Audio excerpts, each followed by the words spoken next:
devient normal, comme dans un État normal. Parce que ça, là, décentralisé, ça signifie que une part du budget qui est mis dans la loi des finances doit être répartie auprès de ces personnes. Et donc non plus gérée par vous, vous avez des personnes qui ne peuvent plus. Parce qu'en fait, ce qu'il faut comprendre dans la décentralisation et la centralisation, c'est que... non, on va faire ça. Non, c'est comme ça. Oui, je note, fini d'abord. Oui, comme c'est presque fini. 10 articles, comme ça, vraiment, tu vas bien nous expliquer tout ça. Article 160. Les consultations locales portant sur des problèmes spécifiques ne relevant pas du domaine de la loi peuvent être organisées à l'initiative soit des conseils élus, soit des citoyens intéressés dans les conditions fixées par la loi. Article 161. Les conflits de compétences entre les collectivités locales d'une part ou entre une collectivité locale et l'État d'autre part sont portés devant les juridictions administratives à la diligence des autorités responsables ou du représentant de l'État. Le représentant de l'État veille au respect des intérêts nationaux et des lois et assure le contrôle de tutelle. Une loi organique précise les modalités d'application du présent titre. Recherchez-moi quelque part où il est mentionné qu'on leur donne de l'argent. Je vois dans la loi des finances. Oui. Article 59. Pour le développement des collectivités locales, l'État met à leur disposition une dotation spéciale annuelle inscrite dans la loi des finances. Donc, ça signifie que si on dit oui à ce document, dans ton quartier, bon, ils vont nous expliquer c'est quoi une collectivité locale, on doit voir réellement l'impact et le changement dans nos différentes communes, dans nos différentes collectivités. Comme ça n'existait pas avant, c'est-à-dire qu'à partir de l'année prochaine, pour le président qui sera élu, on aura ça. C'est génial. Ça, là, on peut faire tout un débat, mais on peut présenter ça comme, pas article, mais comme sujet positif pour la population. Vous allez avoir un certain nombre de financements qui seront décentralisés, délocalisés, qui seront dans la population directement. Quel montant, ça je ne sais pas. Mais comme ce sera mis dans la loi des finances, et justement, je prierai M. Geoffroy Fongoula pour une prochaine fois faire une masterclass sur la loi des finances, parce qu'il a d'abord commencé à s'attaquer à la loi des finances avant d'arriver ici. Donc il va nous expliquer une autre fois le contenu de la loi des finances et comment on lit la loi des finances. Parce que si on ne sait pas ça, bah, tu vas te battre sur quelle base. Il faut que tu connaisses. Concernant le budget citoyen, je vais voir avec ceux du budget. En fait, le budget citoyen, ouais, la loi de finances, c'est pratiquement 50 documents de chaque ministère qu'il faut analyser chacun des documents. 50 documents. Parce que c'est un document par ministère avec les. C'est ça le travail. Oui. Maintenant, on voit que le document final, là où il y a ce document final repose au nom sur le caractère de 50 documents. Maintenant, le budget citoyen, pour lequel nous sommes toujours battus, c'est un résumé de la loi de finances qui est illustré avec des dessins. En fait, quelque chose de simple, comme une bande dessinée de la loi de finances. Donc, c'est une première qui a été initiée par la direction générale du budget. C'est super. On applaudit ça quand même.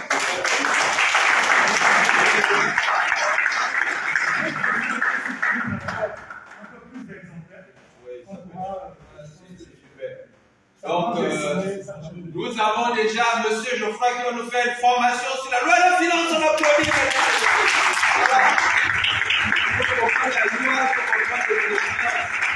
C'est important pour le pays. Bon, comme vous êtes capable de monter. 162. Des traités et des accords internationaux. On a presque aujourd'hui. Le président de la République négocie et ratifie les traités et accords internationaux après le vote d'une loi d'autorisation par le Parlement et la vérification de leur constitutionnalité par la Cour constitutionnelle.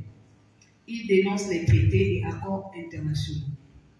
Toute négociation tendant à la conclusion d'un accord international est soumise à l'autorisation du président de la République. Les présidents des chambres du Parlement et le président de la Cour constitutionnelle sont informés de toute négociation tendant à la conclusion d'un accord international non soumis à ratification. Article 163.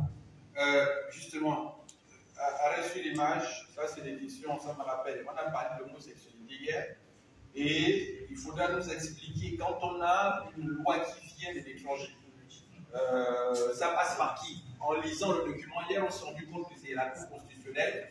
Le président et la Cour constitutionnelle sont les deux principaux acteurs qui doivent donner leur avis. Est-ce que c'est conforme à la Constitution gabonaise, etc.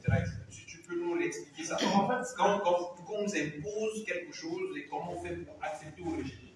D'accord. En fait, nous allons voir dans les articles suivants. Je veux faire une pierre de coups. Quand on va arriver aux articles suivants, il y a une disposition nouvelle qui a été rajoutée.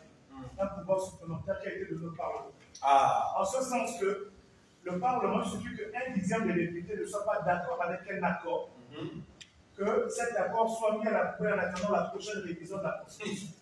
Donc ce sont des pouvoirs que les parlementaires n'avaient pas parce que le président pourra aller ratifier certains accords, vu que tous les accords ne doivent pas forcément être validés par le Parlement. Dans la Constitution, il y a une nature d'accord qui doit passer par le Parlement. Mais le reste, le président peut négocier. Mais ces accords doivent être ratifiés. Donc s'il y a un accord négocié par le président, comme tous les accords doivent être ratifiés, quand ils arrivent, si un dixième des députés dit ça, c'est que tu allais négocier. Il y a combien de députés aujourd'hui?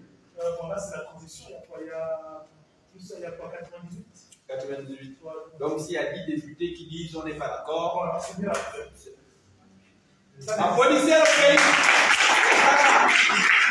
Donc, le président est venu de nous imposer quelque chose qu'il a négocié, je ne sais pas où. Il suffit d'avoir 10 députés, c'est même pas 50 députés, c'est pas 50. Un dixième, 10% des députés disent non. Attendez. Continuons la suite. Je pense que je vais aller à la télévision. Article 163. Oui. Ne peuvent être approuvés et ratifiés qu'en vertu d'une loi les traités de paix, les traités de commerce, les traités de coopération judiciaire, les traités relatifs à l'organisation internationale, les traités relatifs à la défense, les traités relatifs à la protection de l'environnement et à la gestion des ressources naturelles, les traités relatifs à l'intégration régionale et sous-régionale, les traités relatifs au numérique, au transport. Oh yes, applaudissez!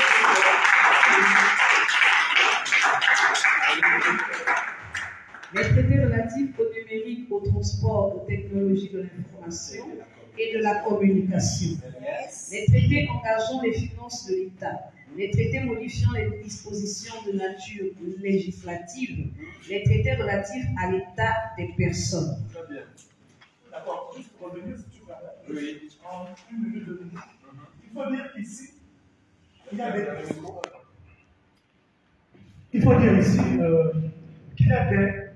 traités qui ont été rajoutés qui n'existaient pas dans les précédentes constitutions. Très bien. Tels que ceux liés à l'environnement, ceux liés au numérique et tout ce qui va avec.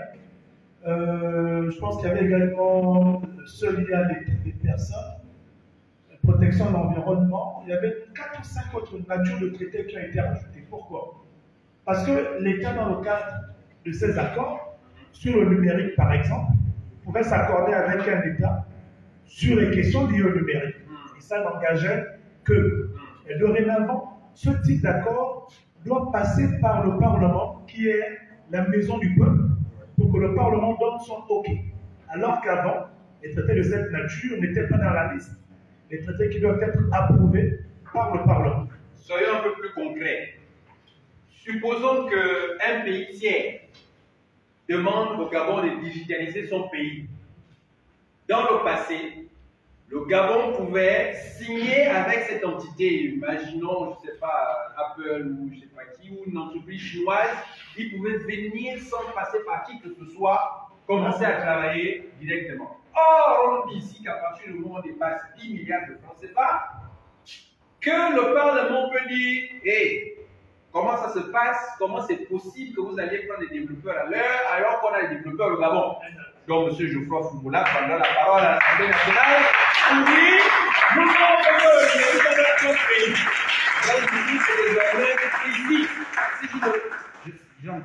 je vais aller à la télévision, je vais défendre la loi.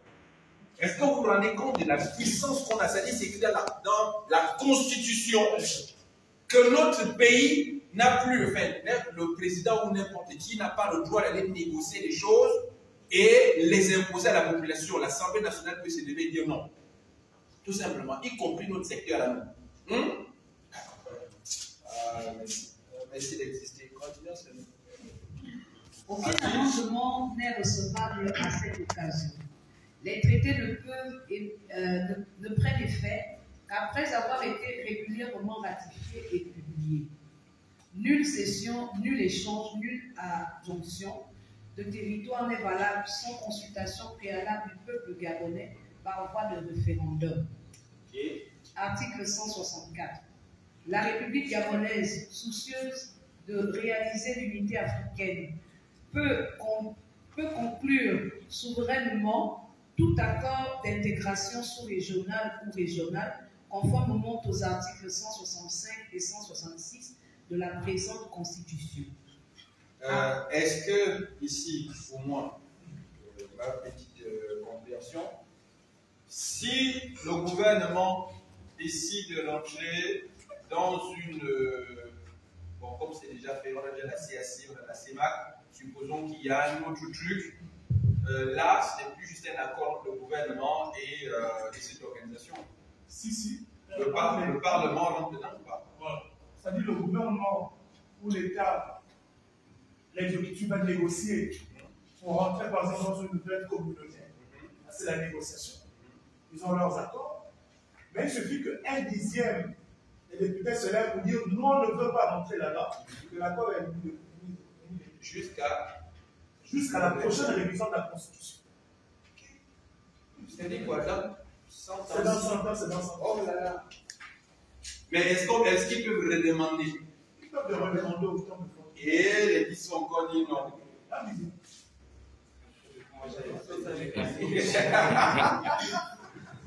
J'ai quand même une question honorable.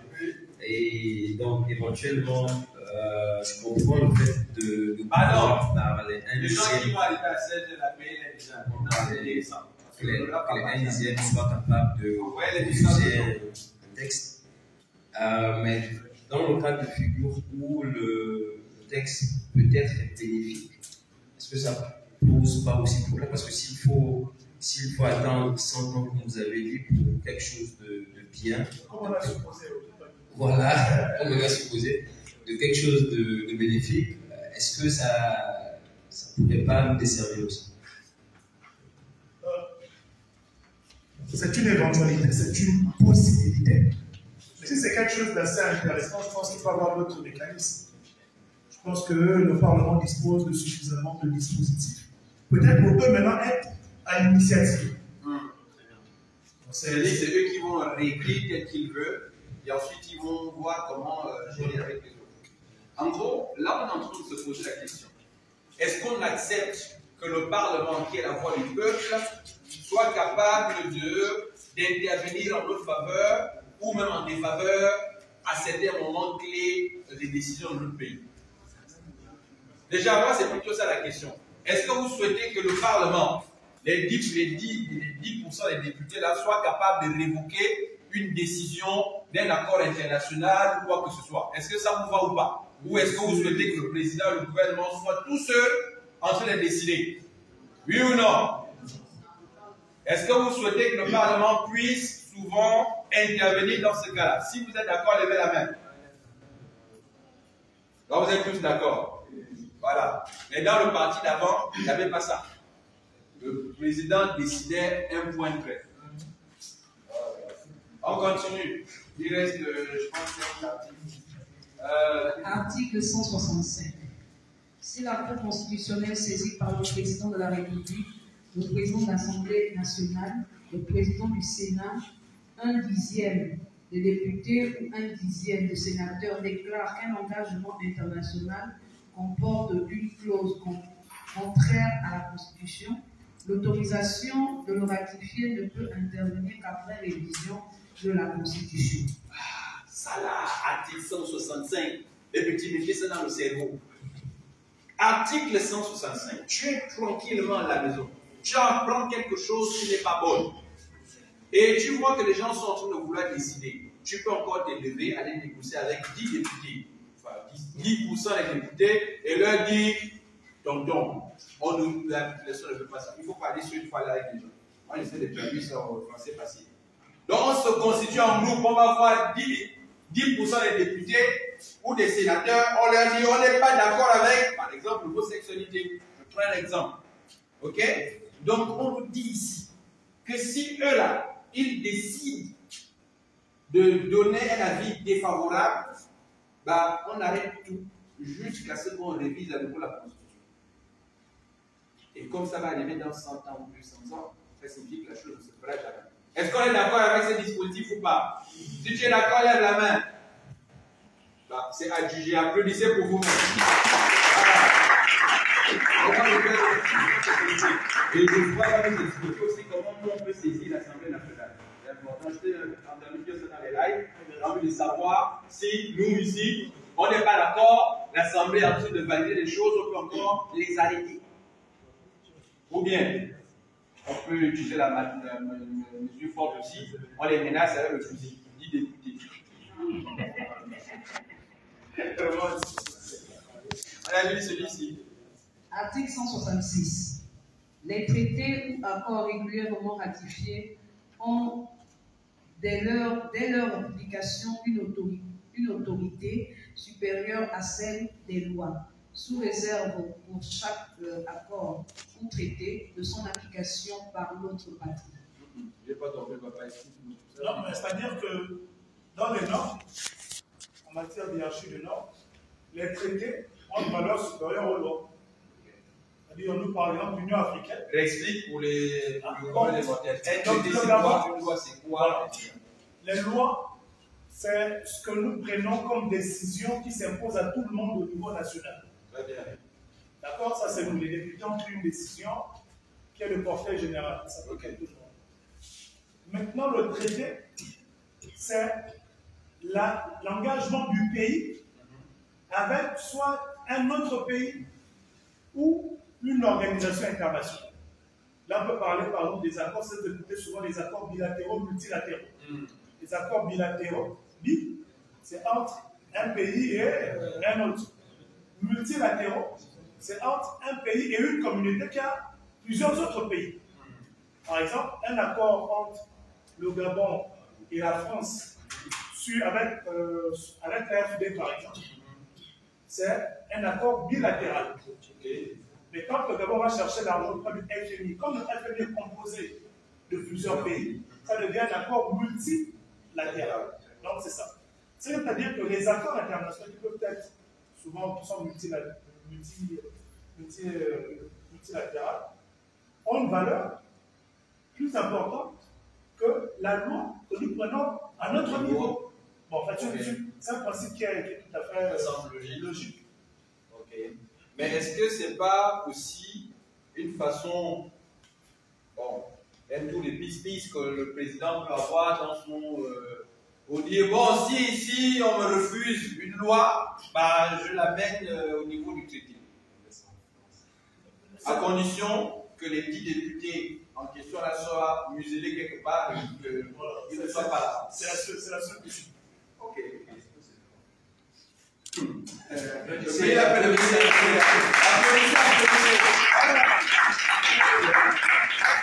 Mais il faut rappeler, comme je disais, ces dispositions n'ont jamais existé dans aucune constitution. Le 1 dixième pour rejeter tout ça.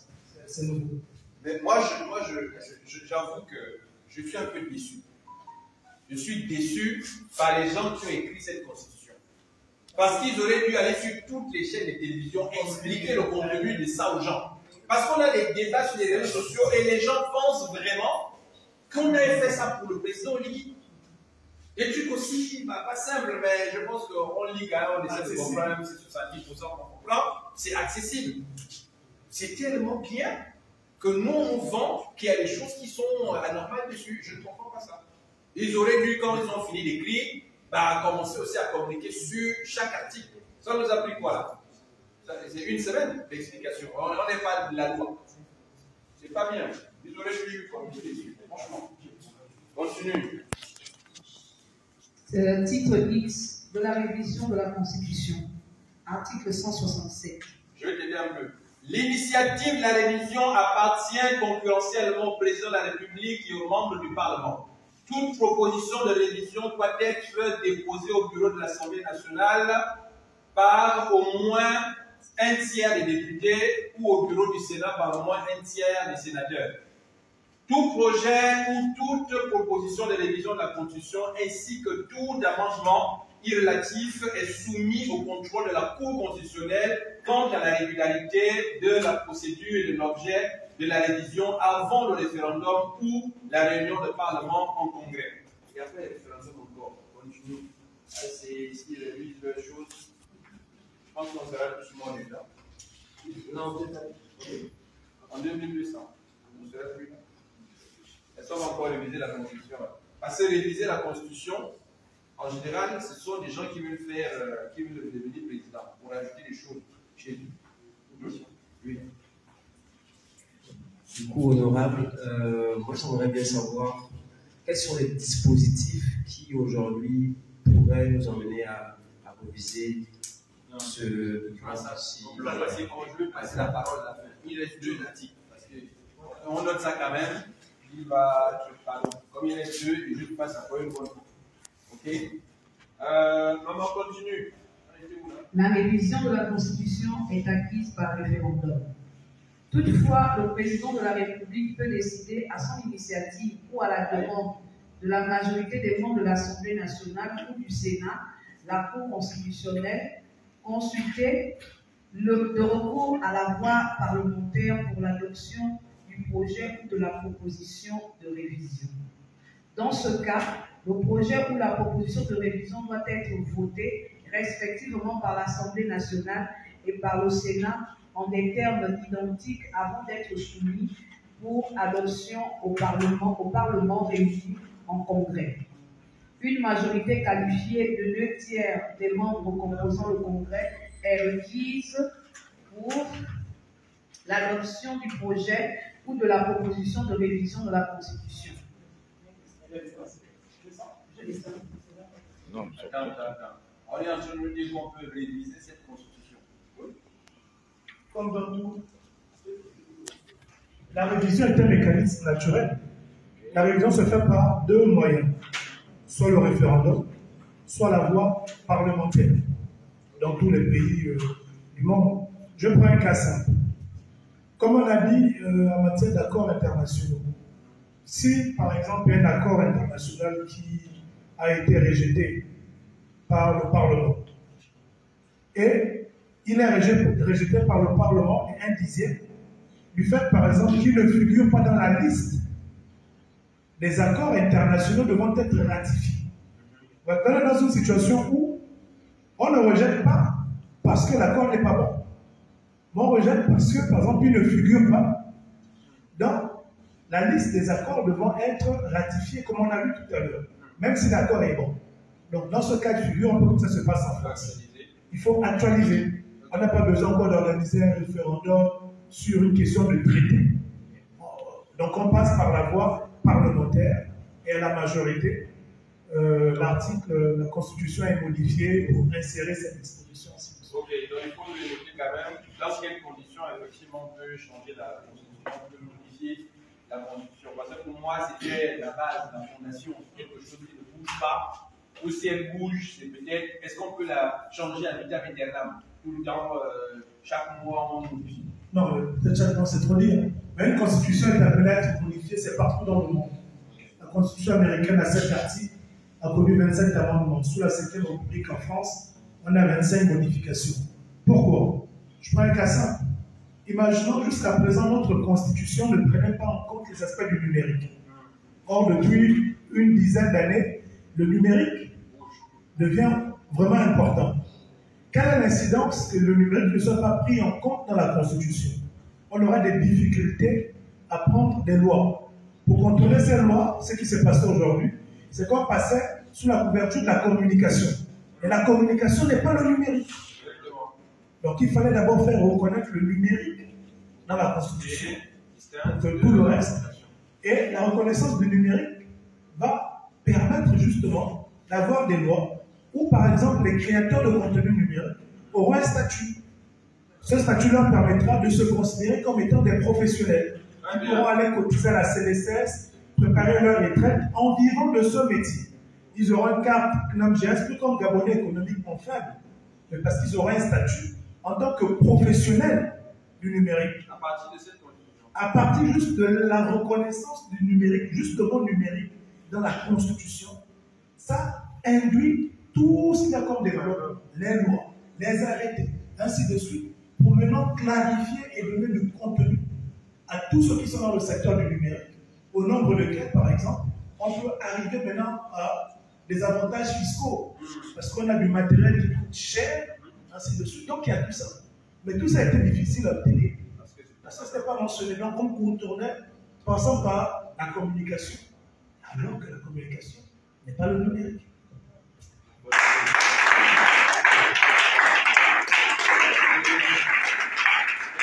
On a des bâtiments qui font 2 étages et qui brillent du numérique.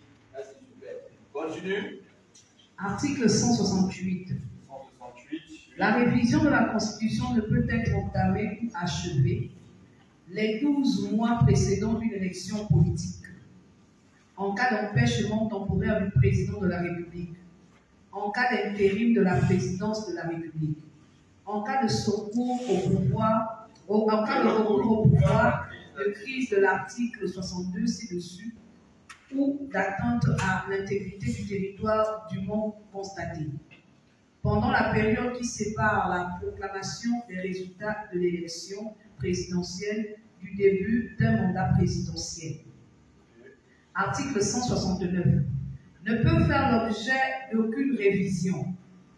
La forme républicaine et décentralisée de l'État, le caractère pluraliste de la démocratie, la séparation des pouvoirs, le nombre de mandats présidentiels, le mode d'élection au suffrage universel direct du président de la République, la définition du mariage comme l'union entre 2 personnes de sexe opposé, le nombre de mandats des membres de la Cour constitutionnelle, l'amnistie des acteurs des événements allant du 29 août 2023 à l'investiture du président de la transition.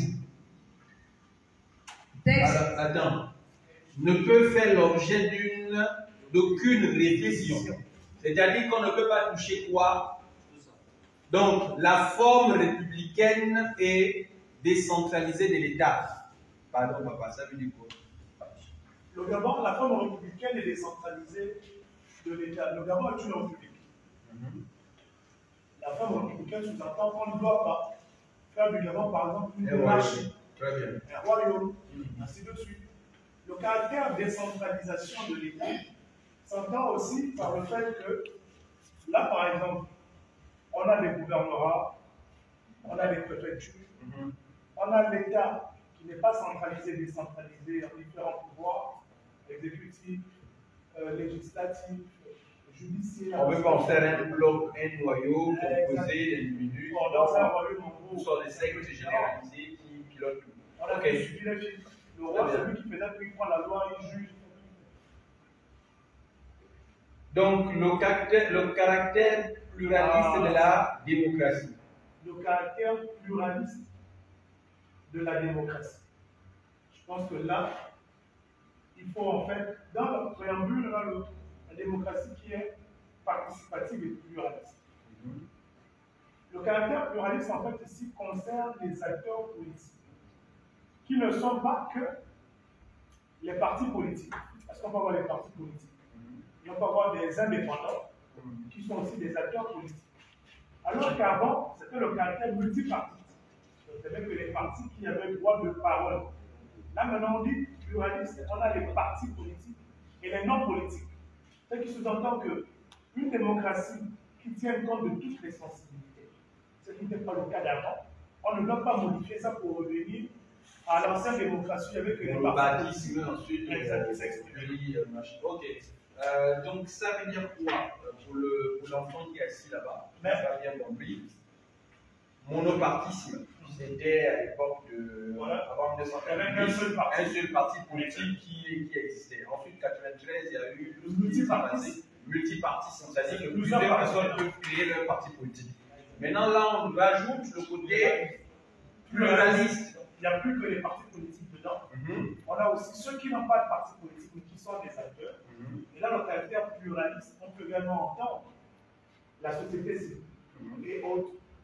Ça veut dire la démocratie n'est plus seulement gérée par les partis politiques. Donc, en d'autres termes, un mouvement qui est non politique et qui est par exemple la société civile peut saisir les organes de l'État pour demander quelque chose, même s'il n'est pas un parti politique. Oui, mais même au-delà, la société civile, par exemple, lorsqu'il y avait les élections, sur les procès verbaux, on voyait un représentant de l'opposition, représentant de la majorité. Ce qui fait que même si la société civile voulait être observateur, elle était obligée de le faire sous la couverture, soit de l'opposition, soit de la majorité. Or là, si on fait des PV maintenant, on aura un représentant de l'opposition, représentant de la majorité, représentant de la société civile. Applaudissez! Donc, si je reviens sur cette question de la société civile, est-ce qu'il faut un quota de personnes pour aussi éviter. Là maintenant, comme la Constitution fixe. Tout le monde peut décider comme ça, au matin, on est 15, donc on va faire un mouvement. Mais comme la Constitution fixe les principes, c'est la loi qui viendra détailler, donner toutes ces informations sur comment ça sera organisé, notamment le code électoral et toutes ces sanctions. Super. Ok. La séparation, pourquoi on ne nous explique pas ça? C'est écrit, mais il faut qu'ils expliquent. La séparation des pouvoirs, c'est quelque chose de simple à comprendre. La séparation des pouvoirs s'entend par le fait que, si on prend le cas du Gabon, on a 3 pouvoirs: exécutif, législatif et judiciaire. Pour comprendre la séparation, il faut d'abord comprendre la concentration des pouvoirs. Qu'est-ce que c'est la concentration des pouvoirs? C'est le fait, par exemple, que M. Simplice ici, il est l'exécutif. L'exécutif a pour mission d'exécuter les lois, de réaliser les projets, ainsi de suite. Et dans le cas de la concentration des pouvoirs, il exécute. C'est aussi lui qui fait voter les lois. C'est aussi lui qui rend la justice. Un peu comme les rois avant. C'est lui qui décide, c'est lui qui en vient vers le roi pour amener les problèmes, c'est lui qui tranche. Ça, c'est la concentration. Maintenant, la séparation des pouvoirs revient au fait que le président exécute.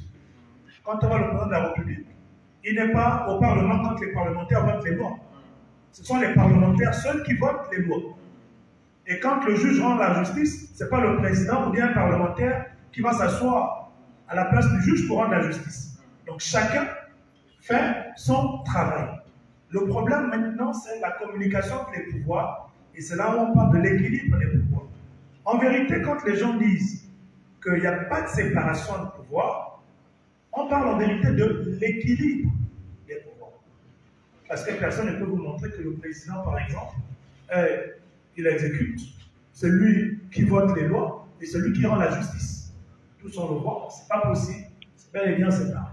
Donc, ce qu'on est en train de dire ici, il ne faut pas qu'on se retrouve dans des situations où un des pouvoirs fait le travail d'un autre pouvoir. Chaque pouvoir doit faire son travail. Maintenant, là-dedans, dans le cas de l'équilibre, lorsque cet équilibre est strict, ça peut aboutir à une séparation stricte. Ça veut dire qu'il n'y a plus de communication entre chacun des pouvoirs, avec plus les dangers, effectivement, qu'il y a autour de ça. Encore, pardon, il est juste. On est le chômage financier, l'amnistie. Parce que pourquoi il y a eu une sorte de réaction des personnes qui parlaient de l'amnistie? En fait, il y a eu une grosse confusion dans l'article 170. Les gens ne prennent pas la peine de bien lire, parce que tu peux lire et ne pas comprendre. L'article 170 dit ceci, c'est clair. Hein? Les acteurs des événements allant du 29 août à l'investiture du président qui a eu lieu le 4 septembre ne seront ni poursuivis ni condamnés. Il faut bien comprendre. C'est pas le CTLI, quelqu'un qui n'était pas dans. Voilà, je comprends. Exact. Maintenant, ce qu'il faut comprendre par là, on a encadré la période. Ça veut dire quoi? Que lorsqu'il y a eu le coup d'État, il y a peut-être les militaires que certains qu'on connaît, moi je les connais Peut-être aussi qu'il y a des civils qui étaient du camp du système, qui ont aidé les militaires à faire ce renversement. Mais la loi ici dit que ceux qui vont bénéficier de l'amnistie ne bénéficient pas de l'amnistie pour les actes qu'ils ont posés avant le 29. Donc si avant le 29, tu as volé, tu as détourné, tu es poursuivable pour ça. Et ne bénéficient pas de l'amnistie pour les actes qu'ils ont posés après le 4 septembre, date de la prestation de serment. Donc si les militaires qui sont au pouvoir, après la prestation de serment par exemple, on se rend compte que certains ont détourné des fonds, ils sont poursuivables pour ça. Mais pour avoir fait le coup d'État pendant ces 4 jours-là, on ne doit pas les poursuivre uniquement pour avoir participé au coup d'État. Pourquoi? Parce que le coup d'État est un acte de haute trahison. Donc, la question qu'on pose ici, à ceux qui vont aller voter, est-ce qu'on doit envoyer les auteurs du coup d'État en prison parce qu'ils ont fait le coup d'État? Bon, on la pose directement ici. Mesdames et messieurs, le coup d'État qui a eu lieu, est-ce que vous souhaitez que les gens qui ont fait ce coup d'État, y compris le général de brigade Brice Côté-Olégui, aillent en prison? Si tu es d'accord avec le fait que le président aille en prison, lève la main. Si tu es d'accord, lève la main.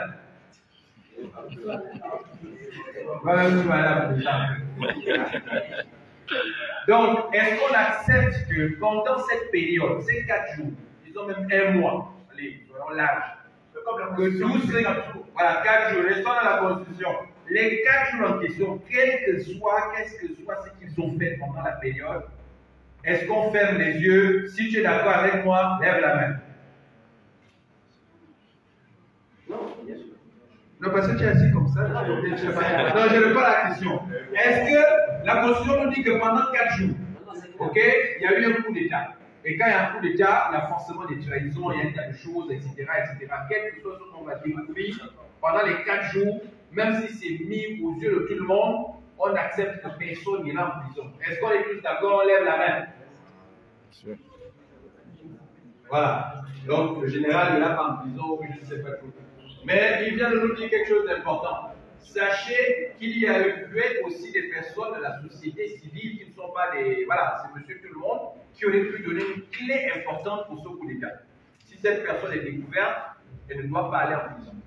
Mais non, ce qui m'intéresse aussi dans ce qu'il dit, si j'ai bien compris, c'est qu'avant le coup d'État, si tu as volé, tu iras en prison, même si tu as l'amnistie. Après le coup d'État, tu voles, tu iras en prison, même si tu as l'amnistie pendant cette période-là. Or, on nous a dit quoi sur les réseaux? Les gens du CTRI, à partir du moment où tu es au CTRI, tu as l'amnistie à vie. C'est ce que nous, on a compris sur les réseaux. Et donc, c'est faux. Et pourtant, c'est écrit. Et moi, j'ai même vu... Moi, ce qui m'a chagriné, c'est que j'ai même vu, je pense que j'ai publié ça aujourd'hui, pour ceux qui habitent à côté, non, qui disent carrément, notamment l'ancien Premier ministre, il faut que les militaires partent en prison. Ils n'ont pas eu de petite en fait. Est-ce qu'on est sérieux? Toi, tu as été ancien Premier ministre, le dernier des Premiers ministres. Vous avez fait ce que vous avez eu à faire, le bibliothèque, tout ce que l'on connaît. Lui, il vient libérer le pays d'un système. Mais toi, tu as la force d'écrire sur des banderoles qui doivent aller en prison parce qu'il n'y a pas eu de coup d'État.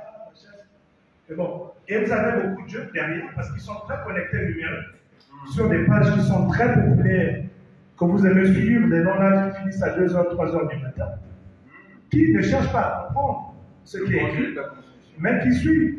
Ceux qui disent non, il faut qu'ils aillent en prison, ça ne sert à rien, et qui déforment même l'esprit du texte en faisant croire que l'amnistie sous-entend que tous ceux qu'ils ont fait ou qui vont faire, ils sont protégés, ne seront pas attaqués, alors que la loi est claire. C'est écrit blanc sur blanc.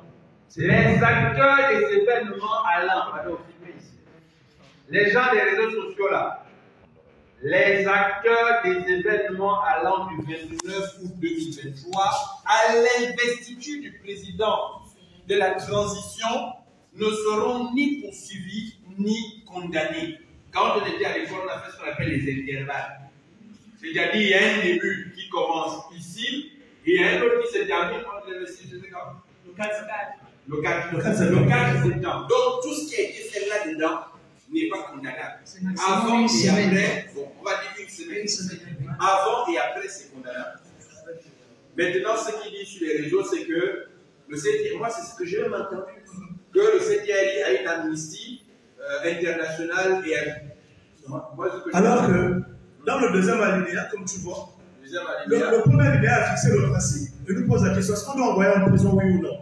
Si on dit on ne doit pas envoyer en prison, le deuxième alinéa dit maintenant il y a une loi d'amnistie qui sera prise. Donc, l'article 70 n'est pas l'amnistie. L'article 70 pose une question. Doit-on les envoyer en prison, oui ou non? Maintenant, si on dit non, ils doivent aller en prison. L'alinéa dit, le Parlement doit maintenant prendre à cet effet une loi d'amnistie. Mais qu'est-ce qui est présenté sur les réseaux? Or, l'article 170 amnistie les auteurs du coup d'État. Mais c'est écrit. On dit ici, une loi d'amnistie sera sur le futur. À cet effet. Quel effet? L'intervalle du 29 août jusqu'au 6 septembre. C'est bien ça. Jusqu'au 4 septembre. Jusqu'au 4 septembre. Donc, si nous disons, nous, qu'on n'est pas d'accord, nos amis du Parlement vont s'asseoir et mettre en place une loi qui peut échouer. Exact, qui peut être rejeté. Voilà. Donc, les réseaux, vraiment, les lives. Excuse-moi, DG. Un instant, juste revenir. Il faut comprendre ce que c'est la loi d'amnistie. Parce qu'il y a deux choses. Si on vote, on peut voter qui ne partent pas en prison, mais ils ne sont pas amnistiés. Il y a une différence. En fait, l'amnistie, on a tous un casier judiciaire. L'amnistie vise à effacer l'infraction sur le casier judiciaire. C'est ça le rôle de l'amnistie. C'est-à-dire, quelqu'un qui, par exemple, a bénéficié de la grâce présidentielle, il a été condamné à 20 ans de prison. Grâce présidentielle, il sort avant les 20 ans, mais la peine reste sur le casier judiciaire. Mais s'il avait bénéficié de l'amnistie, non seulement la peine est écourtée, mais on efface l'infraction du casier judiciaire. Donc la question ici qui est posée, c'est ça de dire, premièrement, est-ce qu'on envoie en prison, oui ou non? Non, on n'envoie pas en prison. Deuxièmement, on prend une loi d'amnistie pour effacer cette infraction-là de leur histoire, de leur casier judiciaire, pour qu'on ne dise pas que voilà. Parce qu'ils ont pris des risques et la nation, en reconnaissance, ne veut pas que cet acte-là soit vu comme étant quelque chose, voire une haute trahison. C'est surtout ça, l'amnistie. Très bien. Super. On continue, le dernier article. Où est-ce qu'on a pu tenir ça? Ok, 171. L'Assemblée nationale de la transition et le Sénat de la transition demeurent en place jusqu'à l'élection du bureau de chaque chambre. Ouais, jusqu'au bout. Est-ce qu'il y a un peu dessus? La Cour constitutionnelle de la transition et le Conseil économique et social environnemental de la transition demeurent en place jusqu'à leur renouvellement. Les délégations spéciales de la transition demeurent jusqu'à la mise en place des bureaux de conseils locaux.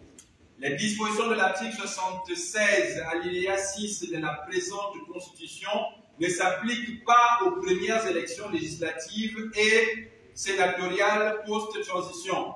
Continuez. Article 172. Oui. Les dispositions de la présente Constitution relatives à l'élection du président de la République sont d'application immédiate. Descendons. Le dernier article de la Constitution. Article 173. Sous réserve des dispositions de l'article 172 ci-dessus, la présente Constitution entre en vigueur après l'élection du président de la République. Ah, attends. Sous réserve des dispositions de l'article 172. Comme on dit ci-dessous, la présente Constitution entre en vigueur après l'élection du président de la République. Ça signifie que si on dit oui, demain, c'est comme le 20, on dit que c'est oui, on doit attendre l'élection présidentielle. Ah oui, parce qu'on est encore en transition. Ça, oui, c'est normal. Vous avez compris? Comme on est encore en transition, bah, les choses se font encore en transition, c'est-à-dire encore le couvre-feu jusqu'à... Il y a un couvre-feu. En fait, au-delà du couvre-feu, il y a encore la charte de la transition.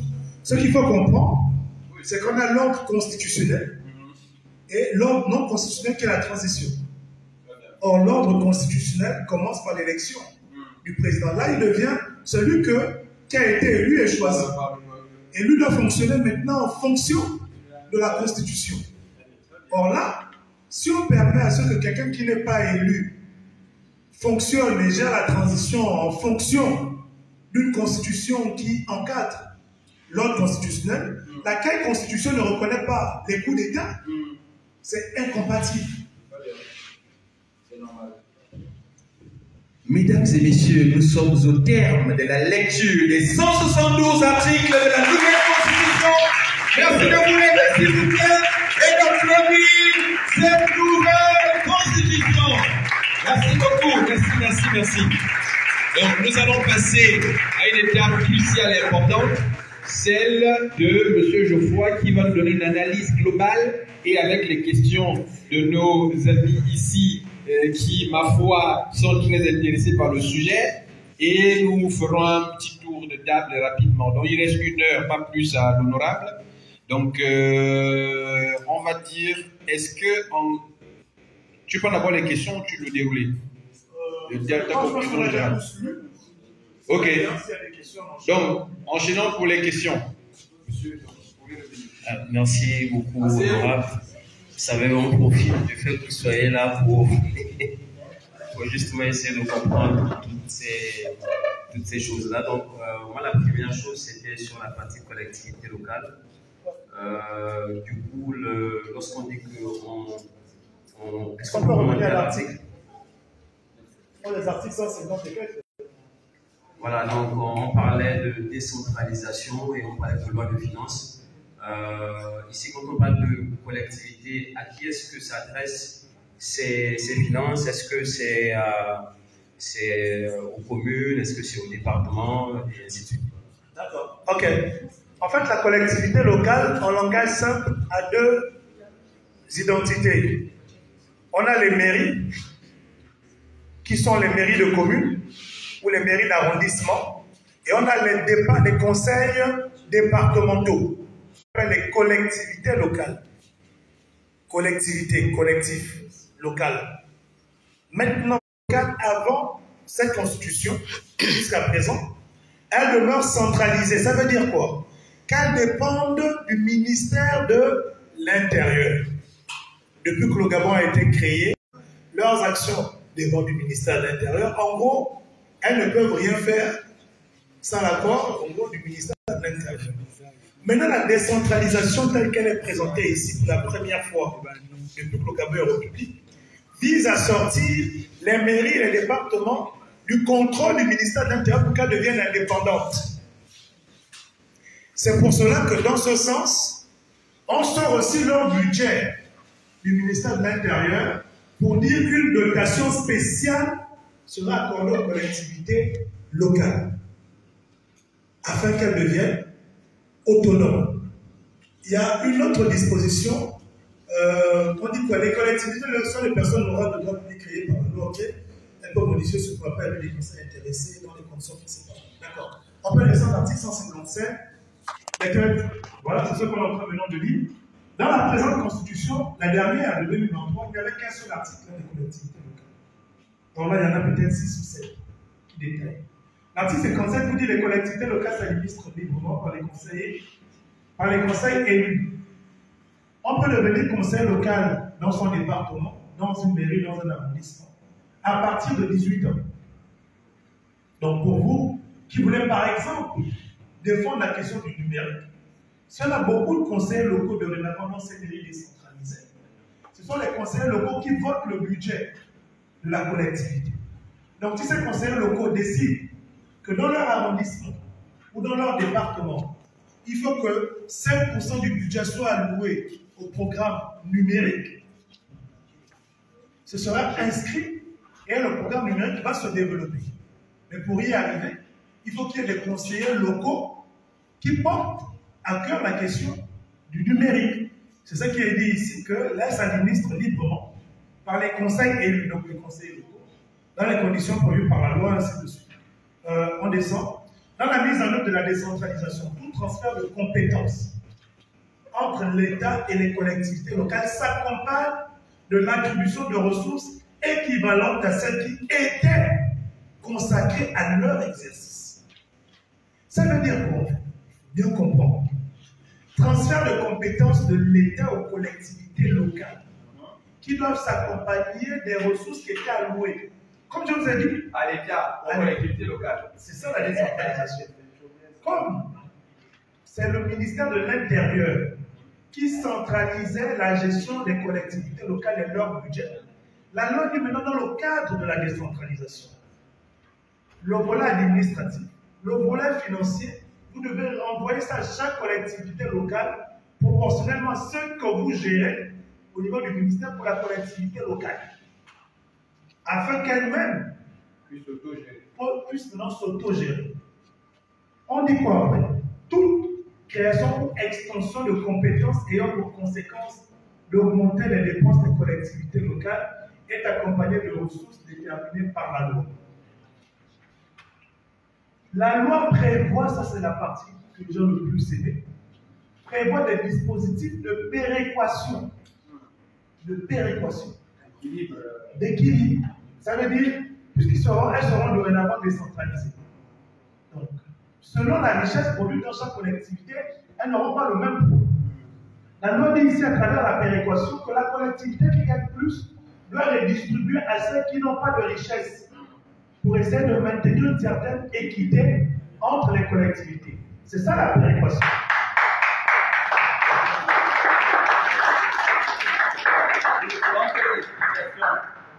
Je pense souvent à l'enfant qui est là-bas, il ne sait pas c'est quoi une collectivité locale. C'est déjà expliqué. C'est pour ça que c'était moi le... La collectivité locale, c'est ce qu'on appelle les mairies. Les mairies sont dans les arrondissements et dans les communes. Et on a les départements, dans les conseils départementaux dans les départements. Donc ce sont ceux-là qu'on appelle les collectivités locales. Donc, la mairie du 2e arrondissement, qui n'a pas souvent le budget, là, après l'élection du président, va avoir son propre budget. Exact. Mais comme la mairie d'arrondissement appartient à la commune, et que tous les conseillers locaux de l'arrondissement sont aussi les conseillers de la commune, ce sont eux maintenant qui vont aller discuter chaque à la commune et pas définir le budget de la commune. Quand on dit par exemple la commune de Libreville a un budget de 30 milliards, en fait, dans ces 30 milliards, il y a peut-être 2 milliards pour le premier arrondissement, 3 milliards pour le... Selon les budgets, comme j'étais en train de dire, discutés déjà à la base par chaque arrondissement. Et quand ils se retrouvent à la réunion du conseil municipal, chaque arrondissement défend son budget. Et la mairie centrale aussi défend son budget. Et les budgets qui sont adoptés à la majorité de voix font maintenant le budget global. Sauf que, avant, c'était le trésor à travers le ministère. Là, ils ont leur indépendance. Donc là, ils vont maintenant louer leur crédit parce que dans les budgets qui leur étaient alloués, c'est une réalité. Il y a même pas 30% qu'ils utilisaient.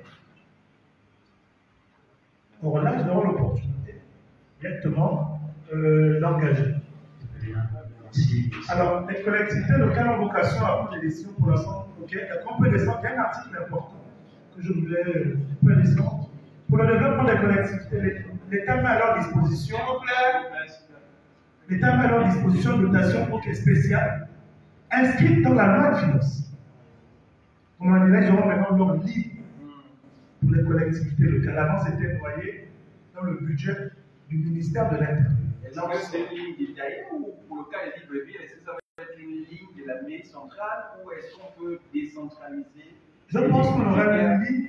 Des sous-lignes de... Sûrement, l'architecture de la loi de finances va changer. Assurément qu'on aura un nouveau code correspondant aux collectivités locales. Et le détail de ce code-là, il y a par exemple commune de Libreville, tant. Et assurément, ça va pousser les collectivités locales, comme ça déjà une association, des maires et autres du Gabon, à donner peut-être un caractère formel à cette association, afin que cette association engage des budgets pour chacune des collectivités. Là, au lieu d'écrire encore à la mairie pour avoir un véhicule, tout ça, ils pourront maintenant écrire au directeur du budget, comme le fait le Parlement, comme le fait, pour engager leur crédit. Alors, voilà ce qui est dit et ce qui est intéressant. C'est l'article 161. Les conflits de compétences entre les collectivités locales, d'une part, ou entre une collectivité locale et l'État, d'autre part, sont portés devant les juridictions administratives à la diligence des autorités responsables ou du représentant de l'État. Langage simple, si une collectivité locale identifie un conflit de compétences entre elle et le ministère de l'Intérieur, elle peut traîner le ministère de l'Intérieur en justice. Faisons encore plus simple. Il y a un pont dans mon quartier qui n'est pas un pont. Il y a un budget qui devait être alloué à ce pont-là. Le ministère de l'Intérieur décide de ne pas financer ou détourne, je vais utiliser les mots du quartier, détourne cet argent pour faire autre chose. Dans mon quartier, on peut porter plainte, la collectivité locale peut porter, traîner le ministère de l'Intérieur en justice pour le fait de n'avoir pas réalisé le pont. Exact, ça peut être ça. Mais ça peut être aussi que la collectivité locale, dans le cadre de la décentralisation, elle a le contrôle, en gros, de sa zone. Le ministère de l'Intérieur peut, par exemple, décider, je dis n'importe quoi, de venir mener des actions dans la collectivité. Mais ces actions-là doivent, par exemple, être du ressort de la collectivité locale. La logique voudrait que ce budget qui a été mis au service du ministère pour réaliser ça soit en réalité mis au service de la collectivité locale qui a la mission de réaliser ça. Là naît un conflit de compétences entre la mairie et le ministère. Et donc là, il part maintenant devant les juridictions qui vont trancher. Si la juridiction dit le ministère, tu as tort, tu rembourses l'argent. Le Conseil d'État saisit. Comment est-ce qu'on appelle l'agence judiciaire d'État qui règle tous les conflits, qui paye tous les conflits autres, saisit. L'agence judiciaire d'État, par exemple, va rembourser à la collectivité locale l'argent que le ministère a utilisé qui devait logiquement lui être destiné. Et ils vont appliquer ça. C'est ça la loi. Maintenant qui applique la loi, c'est nous les hommes. Mais la loi est déjà là. Remonte un peu à l'article 94 en rapport avec les collectivités locales. Je vais vous faire voir quelque chose d'extraordinaire. Article 194. Non, 94.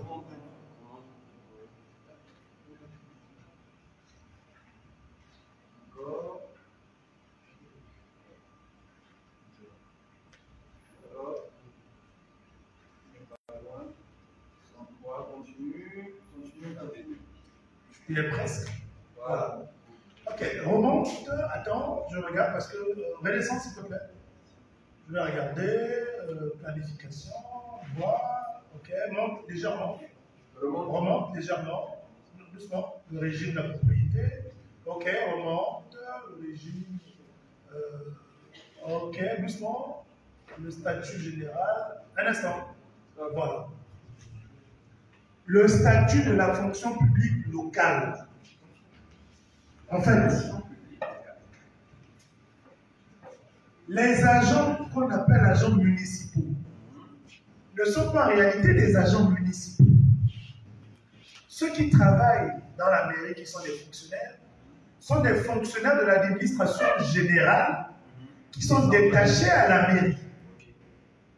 Maintenant, la création de la fonction publique locale, la fonction publique locale concerne les agents municipaux. Donc, de nouveaux postes budgétaires vont être créés pour les administrations locales où on aura des fonctionnaires municipaux, comme ça se passe en France. Il y a des fonctionnaires de l'État et la mairie a ses fonctionnaires, chose qui n'existait pas. Donc là, la mairie, dans le cadre de la décentralisation, aura aussi sa fonction publique, comme l'État a sa fonction publique. Et à côté de ça, on a même les parlementaires, parce que juste après, la fonction publique parlementaire, le Parlement aussi aura sa fonction publique. Ça signifie que la mairie peut décider d'engager les siens dans sa zone. En fait, c'est ça la richesse de cette disposition. Les gens n'auront plus besoin de venir à Libreville pour dire je vais être à la fonction publique. Si tu es au niveau local et que tu es recruté dans une mairie, que tu justifies de tous les critères, tu es sur place, tu es fonctionnaire municipal dans ta zone. C'est ça la beauté de la décentralisation qui n'avait jamais été abordée.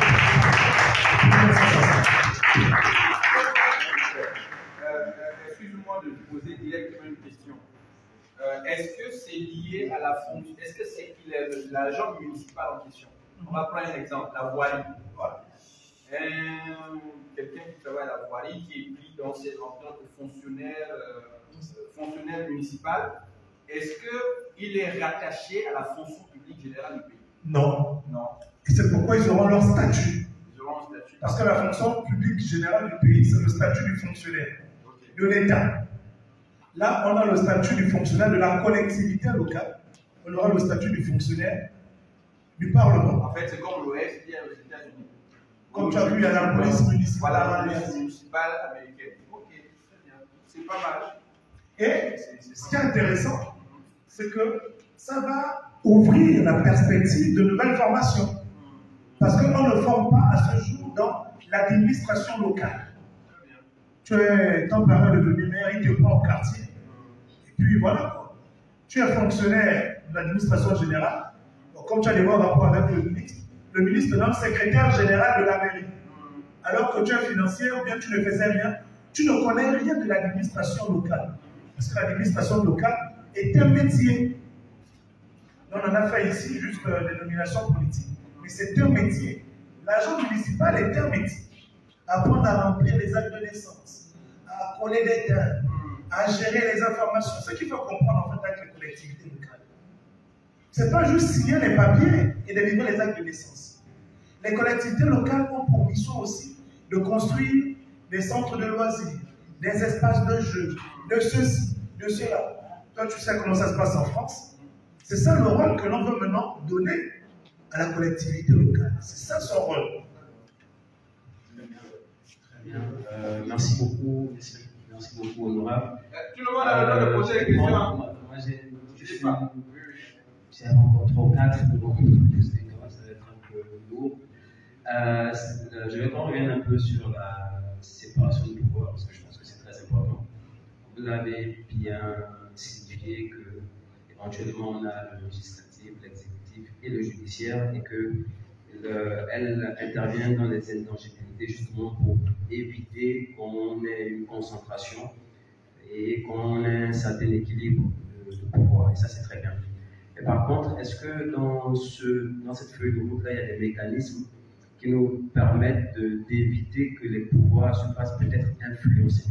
Parce que certes, il y a l'équilibre de pouvoir, mais moi, en tant que président de la République, est-ce que je peux appeler un juge pour demander qu'il emprisonne quelqu'un avec qui j'ai un dilemme, etc. Ce mécanisme-là existait et a toujours existé. À travers un seul fait, l'inamovibilité des magistrats du siège qui avait toujours été retirée. Je vous explique l'inamovibilité, c'est simple. L'inamovibilité revient à comprendre qu'on ne peut pas affecter un magistrat sans son accord.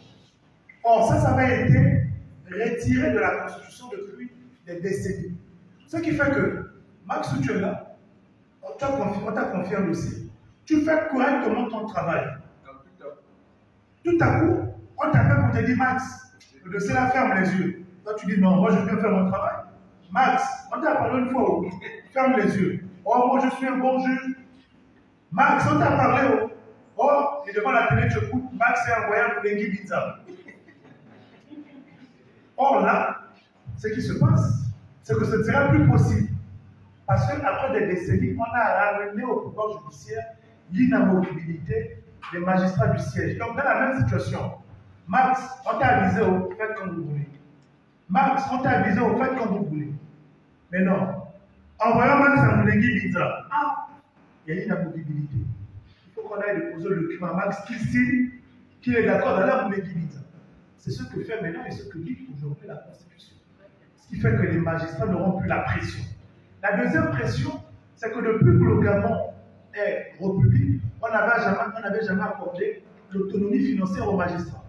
Donc Max, en tant que juge, lorsqu'il avait besoin d'un véhicule de fonction, il a obligé d'aller gratter la tête chez le ministre de la Justice. Et quand le ministre de la Justice ne donne pas suite, bon, Il y a un gringo qui arrive, Max tient son dossier, mais Max, il a des conditions vraiment en tant que juge déplorables. Le gringo dit, mais Max, tu te casses ta tête là, quoi. Prends tes 50 millions, tu t'achètes une voiture, et puis la maison, ainsi de suite. Ce qui fait que les magistrats étaient affaiblis. Beaucoup plongeaient dans la corruption. Or là, l'autonomie financière fait dorénavant que si Max, en tant que juge, exprime le besoin d'acheter un véhicule, comme ceux du Parlement, la présidence, il engage, la juridiction engage auprès du Trésor pour dire, dans notre budget là-bas, c'est entendu l'argent pour le véhicule. Si Max et les autres collègues magistrats veulent s'accorder des prix, parce qu'ils estiment qu'ils travaillent convenablement, chose qu'ils ne pouvaient pas faire avant, ils peuvent eux-mêmes s'accorder leurs prix. Donc les gars deviennent autonomes financièrement et on ne peut plus les affecter comme on veut sans leur consentement. Et ça a été obtenu après 63 ans de lutte.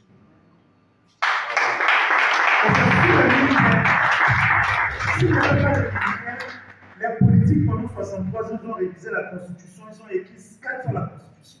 Ils ont révisé plus de 15 fois la Constitution. Ils n'ont jamais voulu donner l'autonomie aux magistrats. Merci beaucoup. Je vais finir avec une dernière. Honorable, vous êtes là, il faut qu'on profite. Voilà. C'est que vous l'avez dit là tout à l'heure que le coup d'État est un acte de haute trahison. Du coup, je veux avoir votre avis sur le fait d'instituer la fête du 30 août. Okay, on avait déjà éventuellement celle de l'indépendance. Est-ce que vraiment, c'est votre avis que je veux sur celle du 30 août? C'est l'article 2. Comment je relevais déjà comme limite? Pour moi, en fait, on n'a pas institué dans la Constitution la fête du 30 août. Ça peut être mis dans une loi, dans un décret, dans un arrêté, mais pas dans la Constitution. C'est une limite. Et ce n'est pas une limite qui est de nature à bouleverser tout ce qui est comme acquis. C'est esthétique. Ce n'est pas esthétique de mettre ça dedans. C'est juste un côté esthétique, mais ça n'a aucun impact sur la valeur du texte. Par contre, c'est sur des éléments comme ça que ceux qui appellent à voter non s'appuient. Si vous demandez quel est l'impact de fêter le 30 août dans une constitution, il ne peut pas vous dire quoi ça bouleverse les cas ou c'est une menace pour le pays. Donc il y a des choses qui peuvent être corrigées à la faveur d'une autre révision, mais sans pour autant que c'est juste des questions d'esthétique, de beauté. C'est un peu comme la séparation, la dissolution du Parlement par le président. Logiquement, dans un régime présidentiel, il n'y a pas de dissolution du Parlement. Ceux qui l'ont sûrement inscrit, l'ont inscrit pour une certaine raison, qui peut s'entendre. Mais moi, par exemple, étant quelqu'un de radical sur les textes, j'ai relevé ça comme une limite majeure, mais en même temps, quand tu finis de relever ça comme une limite majeure, tu évalues l'impact de cette limite sur le fonctionnement de l'État. La dissolution de l'Assemblée nationale a toujours existé depuis que le Gabon existe. Mais combien de fois ça a été utilisé? 0 fois. La motion de censure a toujours existé depuis que le Gabon existe. Combien de fois ça a été utilisé en 63 ans? 0 fois.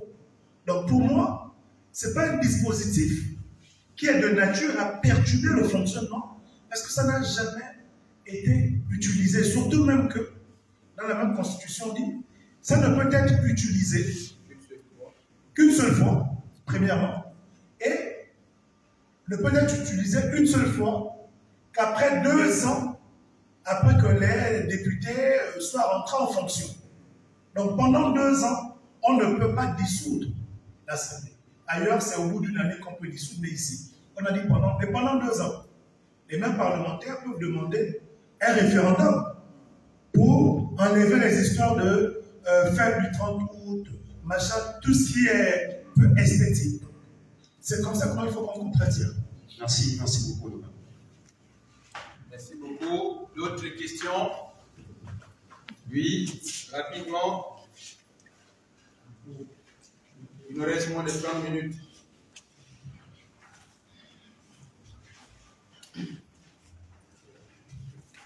Bonjour à tous, merci de répondre à la parole. C'est une question au niveau de l'article 11. On dit que chaque citoyen a le droit à la vie, au libre développement de sa personnalité, au respect de sa dignité et de son intégrité physique et morale. Et ce qui m'intéresse beaucoup, c'est le clonage des êtres humains est interdit. Ne donc pas clonage des êtres humains. Le clonage de l'être humain. Oui. C'est parce que c'est ce vers quoi beaucoup de scientifiques tendent aujourd'hui. On suit tous les documentaires, les films. C'est dans ce monde-là qu'ils veulent nous emmener. Nous, on est au Gabon. On reste attaché à la dignité humaine.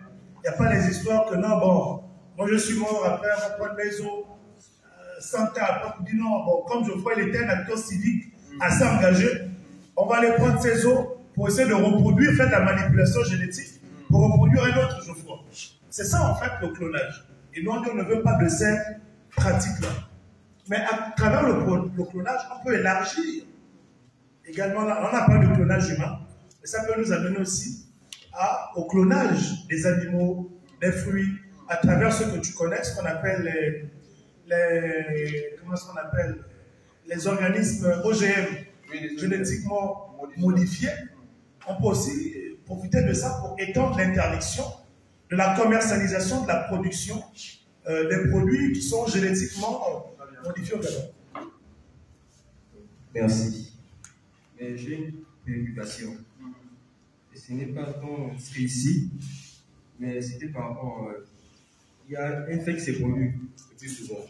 Lorsqu'on va, par exemple, à l'hôpital, et qu'on a fait des examens, et qu'on va voir des biologistes médicaux, ils sont plus qui font ce travail-là. Et on se rend compte qu'il y a des choses qu'on peut faire au Gabon, mais qu'on est obligé d'aller faire à l'étranger, en fait, en manque de matériel. Et en ce qui concerne les personnels, il y a plusieurs, en fait, il y a le personnel qualifié. On fait des formations pour faire ces formations-là. Au final, on dit que ce que vous avez fait, c'est rien parce qu'il n'y a pas de matériel, on n'a pas de places pour vous envoyer. En fait, est-ce qu'il y a une loi qui est prévue en fait, à l'intérieur de tout cela? Là, ça relève maintenant de la gouvernance. La loi et la Constitution garantissent le droit à la santé. Mais le problème qu'on a aussi, c'est qu'on a peur nous-mêmes de défendre nos droits. C'est-à-dire que quelqu'un qui est dans un hôpital, qui est censé être reçu, de 8h à 18h, tu es là, avec un malade, le malade décède. Tu fais quoi? Tu rentres chez toi. Et pourtant, c'est une violation d'un droit, en plus de la non-assistance en personne en danger. Mais combien se lève pour aller porter plainte? Alors que la loi n'interdit pas de porter plainte. Justement, la loi est faite pour que vous ayez raison quand vous vous trouvez dans des situations où vous êtes abusé. Mais les gens ont peur. C'est un peu comme quand on avait la Covid, illustration simple. Beaucoup de gens trouvaient extraordinaire le combat qu'on a mené. Oh oui, mais vraiment, non, ils ont le courage. Hein. On n'est pas des juristes. Mais on a lu la Constitution parce que la Constitution elle est faite pour tout le monde. Avec deux petits Français qu'on a compris. On a déposé notre courrier à la Cour. La Cour nous a donné raison à 2 reprises. Mais si on aurait fait comme beaucoup de citoyens, ah, moi je ne suis pas avocat, je ne suis pas magistrat, ces choses-là sont compliquées, on ne serait jamais sorti de cette Covid. On aurait tous été vaccinés de force, comme les lois déjà l'indiquaient étaient en train d'être prises. C'est pour vous dire ici, peu importe votre âge, vous êtes en droit de réclamer justice lorsque vos droits sont violés, notamment auprès de la Cour. C'est pourquoi cette Constitution, c'est d'abord votre document. Quand vous lisez cette Constitution, que vous vous rendez compte qu'un droit ne vous est pas accordé, vous allez simplement écrire à la Cour constitutionnelle, vous déposez. Les juges vont examiner. N'ayez pas peur. La loi est faite pour tout le monde. D'accord? Autre question? Il y a des questions de ce côté.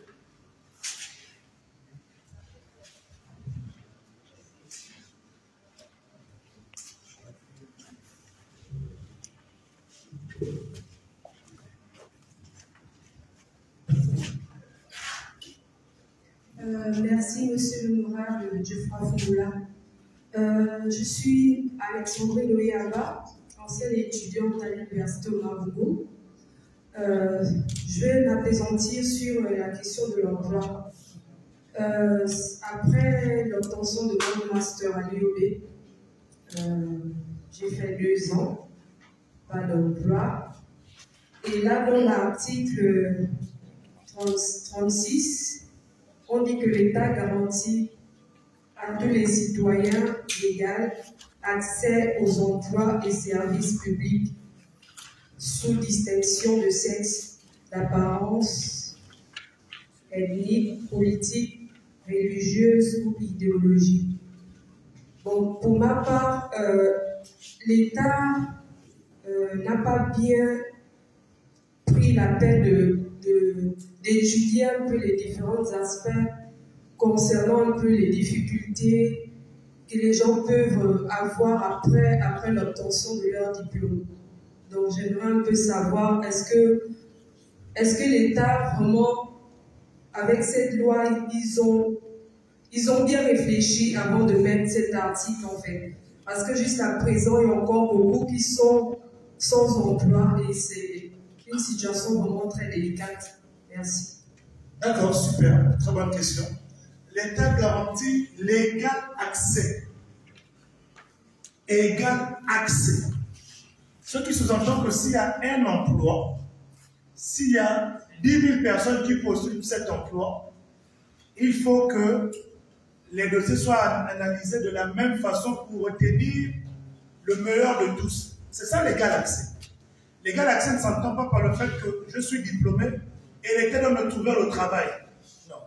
L'égal accès, c'est il y a des propositions de travail qui sont là. Il ne faut pas qu'il y ait des favoris, ce qu'on dénonce souvent la fraude. Il y a des concours dans les écoles, et puis bon, les gens viennent avec les listes. Ça viole l'égal accès.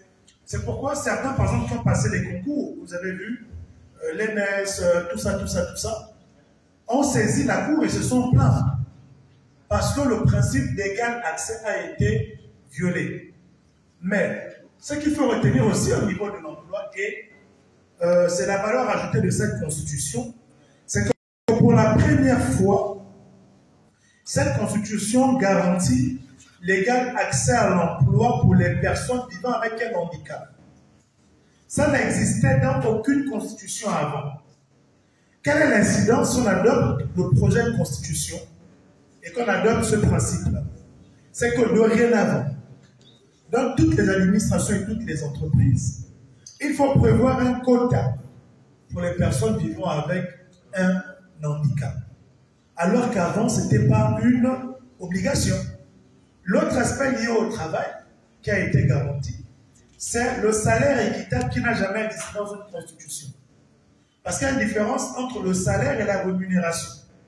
Tu peux travailler chez quelqu'un, la personne te rémunère à 50 000, 40 000 par mois. Mais le salaire sous-entend que dans le salaire, il faut que la personne ait un contrat. Dans le salaire, il faut que la personne soit déclarée. Donc, à travers ça, les personnes, les dames de ménage, tout ça, si vous employez une personne chez vous, l'État fait de ça maintenant un droit. Il faut déclarer la personne, il faut que vous soyez liés par un contrat. C'est plus comme avant, vous pouvez donner ce que vous voulez à la personne. Sachant que le salaire commence à partir de 80 000. C'est le SMIC. C'est différent du revenu minimum qui est à 150 000, qui n'est pas encadré par une loi. Le SMIC, c'est le salaire minimum interprofessionnel garanti. Comme pour dire, on ne doit pas payer un Gabonais en dessous de 80 000. Donc c'est ça. C'est ce qu'apporte la valeur ajoutée. Le dernier élément lié au travail, pour la première fois dans une constitution au Gabon, l'entrepreneuriat est consacré. Ça veut dire quoi? Ça veut dire que dans la constitution, ce qui était consacré, c'était seulement le travail et l'emploi. C'est pourquoi quand vous recherchez le travail, le premier réflexe de l'État, c'est de dire qu'il faut qu'on trouve les postes budgétaires. Parce que le travail et l'emploi étaient un droit. Mais là, l'entrepreneuriat devient un droit. Ça veut dire quoi? Ça veut dire que de la même façon que l'État se battait pour rechercher des postes budgétaires aux gens, l'État doit maintenant aussi se battre pour mettre des moyens à ceux-là qui veulent entreprendre. Et l'État ne s'est pas arrêté là dans cette constitution. L'État a allé plus loin que ça.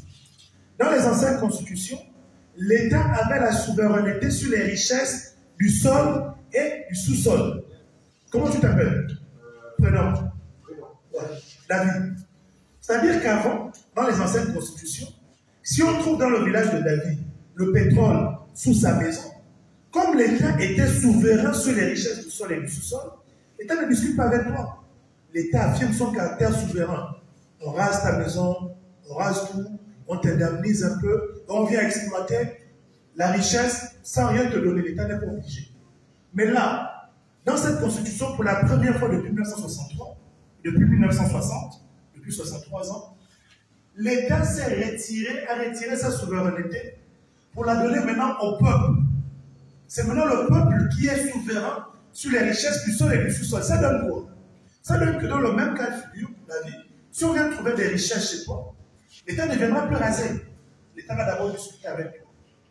Il dit, bon, comment est-ce qu'on s'arrange? On sait que c'est ton terrain, mais comprends aussi que c'est la richesse du pays. Ils sont de trouver un petit terrain d'entente. Et c'est ce caractère souverain du peuple sur les richesses du sol et du sous-sol qui a créé, dans des pays comme le Nigeria, le Ghana, des milliardaires dans les villages.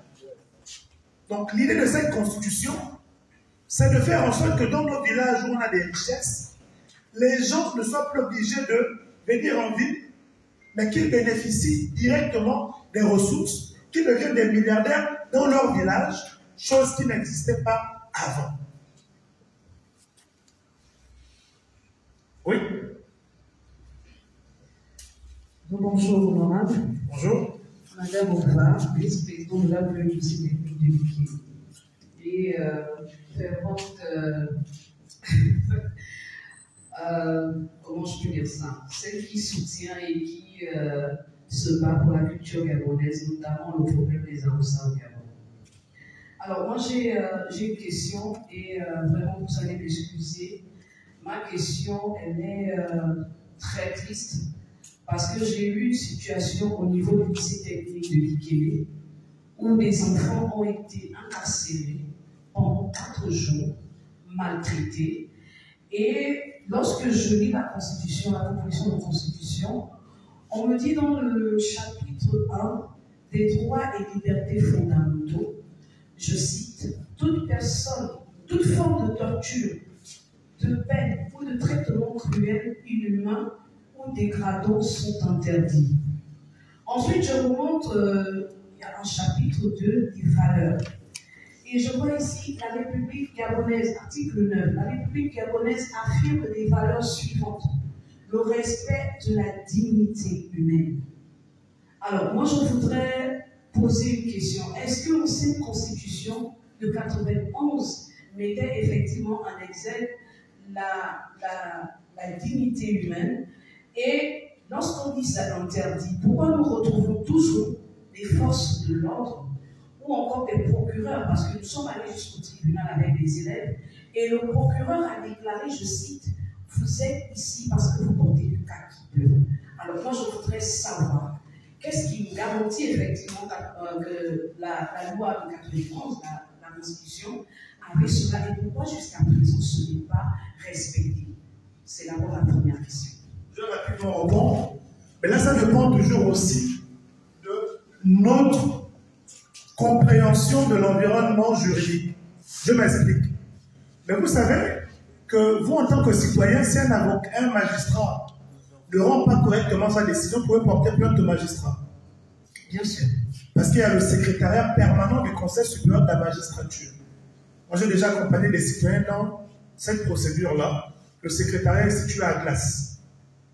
Donc, nous sommes dans une situation où le magistrat n'a pas apprécié une situation par rapport à ses émotions. Il doit lire la loi. Est-ce que la loi condamne les maltraitances et autres? Oui.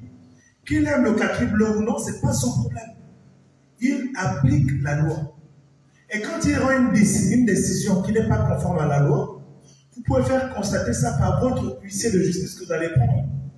Et aller porter plainte, donc saisir le Conseil supérieur de la magistrature à travers le secrétariat permanent, en relevant sur la base de la décision de justice et du constat de votre huissier, les irrégularités dans la non-objectivité du jugement qui a été rendu. Et ce magistrat-là peut faire l'objet de sanctions au cours d'un autre conseil supérieur de la magistrature. À côté de ça aussi, il y a une inspection générale de la justice, je pense au ministère de la Justice, où vous pouvez également poursuivre ces personnes, ces magistrats-là, qui ne font pas leur travail. Et qu'en est-il de ces agents qui frappent et maltraitent les enfants, qui, ils étaient en tenue, je vous signale, arrêtés au sein de l'établissement en tenue? Ce qui est là aujourd'hui, dans des situations comme ça, vous avez la liberté de prendre des images, des vidéos. Vous faites constater par un huissier de justice. Toutes les forces de sécurité de défense sont des inspections générales. L'inspection générale de la police, je pense, c'est du côté de Lumi, non loin à côté de Pharma Gabon et autres, quelque part. Vous voyez que je vous cite ces endroits parce que dans mon quotidien, j'ai eu à accompagner des citoyens qui ignoraient leurs droits, qui avaient peur de porter plainte à un policier. Je dis, c'est votre droit. Rédigez votre requête, allons à l'inspection de police déposée. Et ces policiers-là, certains ont été sanctionnés. Mais c'est souvent nous qui avons peur.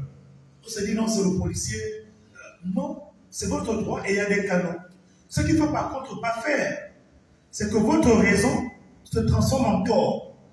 C'est-à-dire que le policier vous a commis un acte sur vous et vous répondez. Là, on inverse la situation. Parce que le policier n'est pas que policier. Il est la République. Il est le dépositaire de l'autorité de l'État. Donc quand il fait ça, ne rentrez pas dans son jeu. Sinon vous perdez la raison. Vous laissez faire, vous faites constater. Vous portez plainte. Si vous avez été victime du point de vue physique, vous faites constater par un médecin qui vous sort, comment est-ce qu'on appelle, un certificat médical. Sur la base de ce certificat médical, vous pouvez poursuivre plus le policier, mais la police, au niveau du Conseil d'État, pour faire constater la violation. Le Conseil d'État peut rendre une justice en votre faveur, une décision en votre faveur, disant que la police doit vous indemniser à hauteur de temps. Et quand le Conseil d'État vous rend cette décision, vous allez à l'agent judiciaire de l'État pour dire voilà la décision du Conseil d'État, payez-moi ce qu'on me doit du fait que j'ai été violenté par un policier. Voilà des mécanismes par lesquels vous pouvez aussi gagner beaucoup d'argent. Et pour finir avec l'exemple, tu fais bien d'arriver sans policier. Est-ce que vous savez, vous êtes, par exemple, beaucoup d'entre vous sont victimes de délestage, tout ça, de la SEG. Moi, je connais un citoyen qu'on a accompagné, Ludovic. Il revenait de France. Il arrive, il passe la commande d'un compteur SEG. D'accord? Et dans le contrat, il est clairement dit qu'au bout d'une période, si la SEG n'installe pas le compteur, la SEG rembourse la redevance au client. Et la période est passée. La SEG n'a pas installé le compteur. Lui connaît ses droits. Il a la SEG pour dire bon, la période est passée, remboursez-moi maintenant ma redevance. C'était 15 000 ou 20 000. La SEG dit mais toi tu te prends pour qui? Tu penses que tu es le seul à qui on installe les compteurs en retard. On ne va pas te rembourser. Il dit ok, il n'y a pas de problème. Il allait prendre un huissier de justice. Il a fait son constat. Il a porté plainte à la SEG. Ludovic, aujourd'hui, il continue à poursuivre la SEG. C'est une histoire qu'il a depuis 5 ans. Il continue de poursuivre la SEG. Là, ils sont dans un contentieux. Ou à cause des astreintes. Les astreintes, en fait, c'est les pénalités de jour de retard. Parce que le tribunal avait rendu des décisions favorables à Ludovic, qui avait déjà, plusieurs décisions, avaient obligé la SEG, contre la SEG, à payer à ce jour plus de 25 millions. Et là, il continue de poursuivre la SEG parce que les astreintes sont maintenant à 200 millions. Vous avez vu, non? Quelqu'un utilisait simplement la loi. Voilà comment on parle de 15 000 francs qu'on devait rembourser. Il a déjà bouffé plus de 25 millions. Il dit non, on continue. La loi, c'est la loi. Faisons une activité.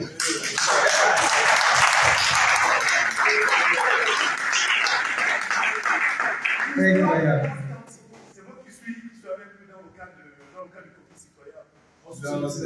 Authentique. Wow.